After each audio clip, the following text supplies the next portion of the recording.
Chers amis, shalom. Alors nous sommes entrés dans la fameuse période des 3 semaines, entre le 17 Tammuz et le 9 Av, où nos sages nous demandent de nous endeuiller sur Jérusalem, sur le temple, sur la destruction du temple de Jérusalem. Alors les Ashkenazim et les Sfaradim ont des coutumes différentes sur comment montrer ce deuil. D'après tout le monde, depuis le 17 Tammuz, on n'écoute plus de musique, et ensuite on ne mangera pas de viande, etc. Il y a des petites différences, mais tout le monde a des coutumes de deuil pendant cette période. Alors, il faut savoir que le Talmud nous dit que celui qui s'endeuille sur Jérusalem mérite et voit sa joie, la joie de Jérusalem. Et sur cette parole du Talmud, nos sages demandent, il y a écrit mérite et voit au présent. Donc, nos sages nous disent que maintenant, dans l'exil, je peux déjà voir la joie de Jérusalem. Une autre question se pose. Nos sages nous disent que il y a une règle qu'Hachem a mise dans ce monde, c'est que après un an, après un décès, après un défunt, un proche qui est parti, après un an, le défunt est oublié du cœur dans le sens que notre cœur l'oublie un petit peu dans le sens où ça n'est plus douloureux. Or, nous voyons que cela fait à peu près 2000 ans que le temple de Jérusalem a été détruit, et nos sages nous demandent chaque année, encore, de nous endeuiller. Comment est-ce possible? Puisque, a priori, le défunt est parti il y a 2000 ans. Alors, à ces deux questions, mes chers amis, il y a une réponse. C'est que il n'y a pas de mort. Le mort n'est pas mort. Nous pensions que le mort c'était le Beth Amikdash, le temple de Jérusalem, mais en réalité, le temple de Jérusalem existe encore. Pourquoi? Parce que le temple de Jérusalem, c'était beaucoup plus que des pierres. Les pierres du temple de Jérusalem, c'était en réalité la chose la plus matérielle et basse du temple de Jérusalem. Ce qui était le plus important, c'était la lumière que ce temple amenait sur la neshama, sur l'âme de chaque juif. Ça, c'était le Beth Amikdash. Et ça, cette lumière-là, elle existe encore. Elle existe encore. Oui. Où est-ce qu'elle se trouve? Eh bien, Rabbi Nachman de Breslev et Rabbi Nathan de Breslev expliquent qu'elle se trouve chez les grands tzadikim de chaque génération. Et plus encore, ils disent que même à l'époque où il y avait le Beth Amikdash, eh bien, c'était les tzadikim qui amenaient la lumière au Beth Amikdash pour qu'elle soit transmise à tout le peuple juif, à chaque juif. Donc certes, le Beth Amikdash a disparu, mais la lumière existe bien encore. Pourquoi? Parce que les tzadikim existent encore, les tzadikim de notre génération, ou les tzadikim avec les livres qu'ils ont laissés, le Baal Shem Tov, les élèves du Baal Shem Tov, le Or HaChaim Akadosh, etc., etc., etc. Et certes, lorsque nous nous endeuillons sur le fait que maintenant, la manière d'être du peuple juif dans l'exil est une manière moins glorieuse qu'à l'époque du Beth Amikdash. Il y a moins de gloire pour Hachem. Hachem avait une maison très glorieuse où c'est rapporté que même les non-juifs amenaient des sacrifices, tant ils savaient que Akadosh Baruch Hu, sa présence était là, dans le Beth Amikdash. Alors certes, c'est moins glorieux pour Hachem. Certes, c'est moins glorieux pour le peuple juif. Maintenant, le peuple juif, à l'époque, celui qui voulait s'approcher d'Hachem, savait où il fallait aller. Il fallait aller au Beth Amikdash, aller voir les Kohanim. Le Midrash rapporte que lorsqu'un un papa voyait son enfant avoir un peu moins d'envie pour étudier la Torah ou pour faire les mitzvot, immédiatement, il l'emmenait au Beth Amikdash et il restait là-bas quelques jours et immédiatement, il en sortait plein de joie et de fougue pour le service d'Hachem.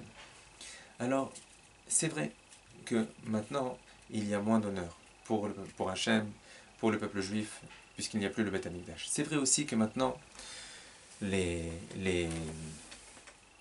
choses, on va dire, sont moins claires. Et sur cela, nous pleurons.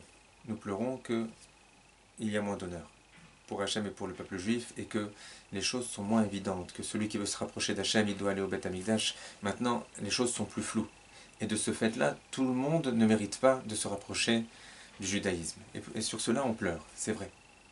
Mais il y a une deuxième chose sur laquelle on pleure, c'est que nous savons qu'il y a cette lumière. Cette lumière est là, chez les tzadikim, et nous ne courons pas après. Nous ne la cherchons pas suffisamment. Certes, maintenant, nous attendons le troisième Beth Amikdash.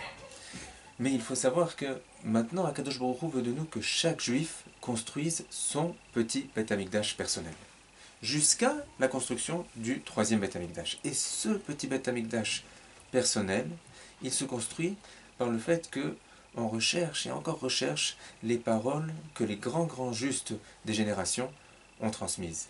Et ainsi, beaucoup de grandes personnalités du peuple juif ont témoigné, ont dit, moi, mon Mashiach, mon Beth Amikdash est déjà venu.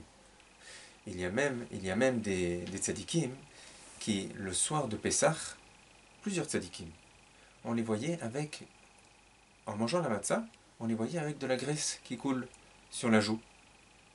Et certains élèves ont osé demander après, au moins faire remarquer à leur maître, est-ce que vous savez que vous aviez de la graisse qui coulait au moment que vous mangiez de la matzah? Et les grands justes leur répondaient, oui, parce que pour moi, la matzah, c'est déjà le sacrifice de Pessah lui-même. Pourquoi? Parce que pour ce juste, le Beth Amikdash, son Beth Amikdash personnel, était déjà reconstruit.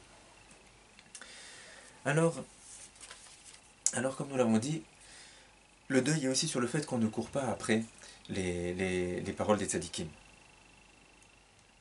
Et pour ceux qui demandent, mais alors on est tombé et maintenant c'est encore plus dur de se rapprocher d'Hachem, alors il faut savoir que certes, il y a un petit flou.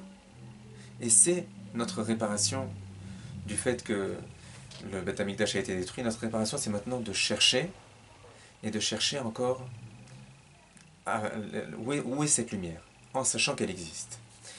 Mais il faut savoir que l'endroit, la Gdusha, la sainteté, la proximité à laquelle on peut arriver maintenant dans l'exil, la proximité avec Hachem, je parle, eh bien, elle est encore plus grande qu'à l'époque du Beth Amikdash.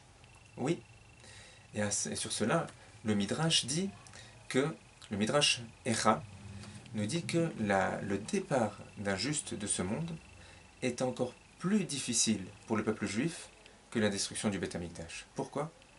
Eh bien, c'est ce que nous venons d'expliquer. C'est que, grâce aux enseignements d'un juste, on pouvait se rapprocher d'Hachem encore plus et encore plus qu'à l'époque du Beth Amikdash. Encore un exemple. Il faut savoir que lorsqu'on faisait une faute à l'époque du Beth Amikdash, Chas v'Shalom, lorsque quelqu'un faisait une avéra, eh bien, il pouvait amener un sacrifice. Mais ça n'était qu'à la condition qu'il avait fait cette faute involontairement. Les sacrifices venaient réparer les fautes seulement lorsqu'elles étaient faites involontairement. Et nos sages dévoilent que la prière à la tfila vient remplacer les sacrifices. Elle vient de remplacer les trois tfilotes et l'Aïd Bodedout, parler avec Hachem, les trois tfilotes, le Kriyat Shema avant de dormir, celui qui fait le Tikkun Chatzot pendant la nuit. Toutes ces tfilotes, elles viennent remplacer les sacrifices. Et nos sages nous disent, les tzadikim nous disent que les prières, elles viennent réparer même les fautes faites volontairement. Donc une fois de plus, on voit que la réparation, la proximité avec Hachem, la sainteté qu'un juif peut amener dans ce monde, dans tous les mondes et sur lui-même, elle est encore plus grande maintenant qu'à l'époque du Beth Amikdash, et ce, à la condition qu'on cherche et qu'on aille dans le chemin des tzadikim.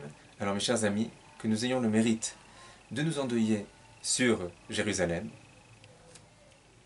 en pensant que c'est vrai qu'on aimerait qu'il y ait encore plus d'honneur pour Hachem et pour le peuple juif, et qu'on ait aussi le mérite de s'endeuiller en se disant Ah, qu'est-ce que j'aimerais chercher plus et trouver cette lumière qui existe vraiment dans ce monde, la lumière des grands justes, de Rabbi Nachman de Breslev, du Baal Shem Tov, qu'Hachem nous donne le mérite de la trouver, et d'avoir nous aussi, de nous construire maintenant nous aussi, notre petit Beth Amikdash personnel. A très bientôt.